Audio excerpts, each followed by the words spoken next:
Welcome to the Quick 10 podcast, brought to you by Trac, focusing on all things FedCon and cyber defense from different perspectives and different personalities, all in 10-ish minutes. Here's your host, Derek White. Welcome back to another episode of the Quick 10 podcast here at CUI 2026 in Orlando, Florida. I am joined by Billy Jones from Virtru. Yeah. Thank you for stepping aside from the event. It's busy. Known you guys for a long time, so I'm excited to hear what's new in the zoo.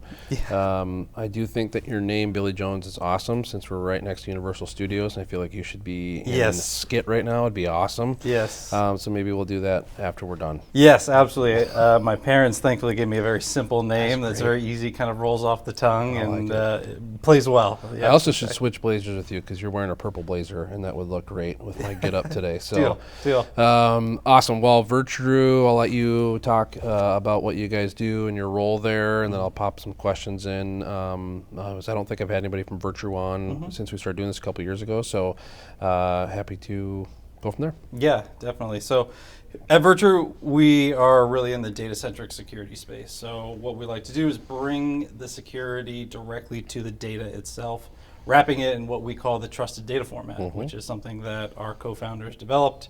Will Ackerley developed it while he was working at the NSA. We apply it in a couple of different ways. The main one that you'll see, particularly in the DoD contractor space, is through email and file workflows. As you're familiar, we have plugins into Microsoft environments, Outlook, Gmail plugins as well for folks on Google. We also have a secure web application that allows for the transmission both bidirectionally of CUI files and attachments. So. Yes. Bert, and you correct me if I'm wrong on the history lesson here, but I feel like back when I met Virtru long time ago, used to be a free service, or might still be in some cases, but was like the first one to be approved by Google, right? To be a toggle on encryption for email. Yeah, is that right? Absolutely. You are correct. And to be quite frank, we do still offer it for free for personal use. So for instance, if you need to get your accountant, your W-2 forms or whatever it might be, you can go to the Chrome Web Store and activate it for your Gmail. Send them files securely that way. Yeah, so big fans of, we're not big fans of letting people do things if they want to, because they will. Yep. And so one of the big things that I've always liked about Virtru, outside of the wrapping the data, which we'll talk about, is the ability to toggle on and off is great, but when it comes to CUI and it comes to the DIB, you allow them the option to toggle it off, they probably will. Yep. And there's not a really good answer on assessment day on why they did that. So being able to have it on and configured to always be on, but also then give the user more tools within the thing. So, whether you want to lock it down or you want to do view only, all that. I'm a big fan of that. Any and revoking and all that kind of fun stuff. So the typical encryption stuff we don't have to talk about, but I do like that. That is very user friendly. I will tell that from experience because I do use it personally, but we also use it as a tool that we can use as needed at our company as well. So. Yeah, wise man once told me that you can build the greatest security tool in the world if your users are not going to use it. Doesn't mean anything. So just having our policy and procedures say we do it, so we won't do it. It does not work anymore. Yeah, exactly. 100%. I do want to talk a little bit about two things. I think these are two big features that you guys have that are great outside of the email piece. So we'll start with the secure share. When files are too big for email, you guys provide a secure transfer. And it's different because it's not really a storage tool for it to sit there forever. It's more of a, I guess this is how I say it, so I'm sorry if I'm screwing up your pitch here, but I like to say that you're kind of using the room between the rooms to say, hey, you can rent space from our locker for a little bit, but it has to come out of the locker before you start putting more stuff in the locker. Talk about that tool, because I think from the DIB perspective, that's a really, really good option for people that need to collaborate and not work on the same time, but get files to people without breaking the bank. Yeah, you're 100% right, Derek. And I think one of the nice things about Secure Share is it doesn't need to be a quote-unquote cold storage or an area where stale data is going to sit for a while. So as you mentioned, somewhere where you can transfer files that are quite large. We support up to 15 gigabytes per file. So if, let's say, you're my prime contractor, I need to get you files, I can pretty easily do that, send it to you.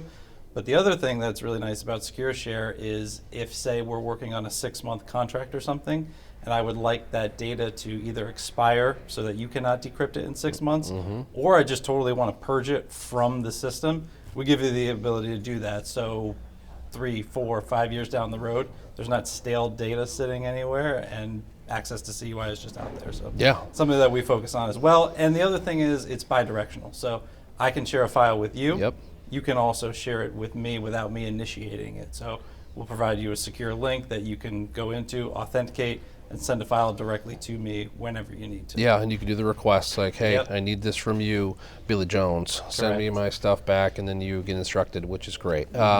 So, and we do that. We do that with our clients. I know assessors are doing that. I know people that are saying, I want to review files for projects. It works into our workflow really well, so we do have that integrated as well. Talk about the wrapping the data, because I think this is probably what years ago. I'm trying to remember how long. It's probably 2018 when I first met an individual that's not there anymore. But the wrapping I don't want to say it wrong. So wrapping the data to the file level.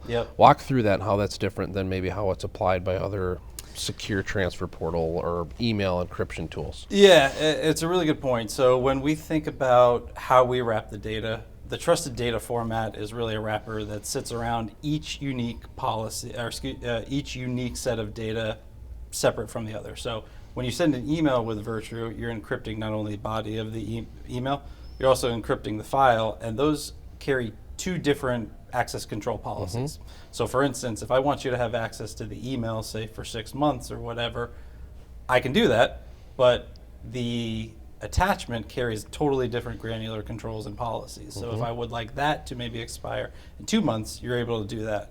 What that allows us to do is bring the security as close to the data as possible instead of maybe a more perimeter approach to security. Somebody's in your perimeter, et cetera, your data's still encrypted, and that's really what they're trying to get at if somebody's in there. So we bring it as close to the data as possible. Trusted data format, which is open source technology that folks can build off of, that allows us to do that. So an example here that happens is somebody sends a file to us. I send it to Billy, and I set it to expire in 30 days because he needs it now. He doesn't need it longer than that. And in 31 days, you go back to look at that file that you pulled down. Won't be able to see it. Virtu's going to tell you no longer have access to this file. Because the sender said you're not going to do it. Correct. And really what it allows the person to do is the person that's initiating that file transfer or that email, they control the data. We believe in empowering the people whose data it is to actually control it. We want data to flow as seamlessly as possible.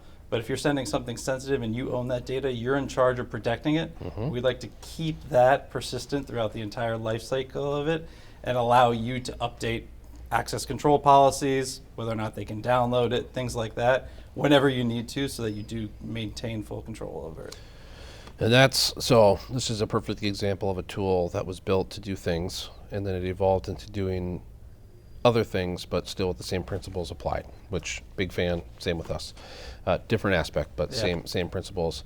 But I have to ask about the FedRAMP thing, because that was a big deal. So you're a cloud service, and your FedRAMP authorization took effect. That's a big differentiator in the space for those that are looking to use that, but they're not managing it per se, right? I mean, there's a level that they will be, but you are a FedRAMP moderate authorized cloud service provider. Correct. And so that matters when people are looking for what tools to use to leverage and to implement into their CUI program. Yeah, 100%. And as you know, the FedRAMP marketplace carries a lot of weight with not just people that are trying to comply with CMMC. It's really any sort of compliance or cybersecurity structure that they're looking into.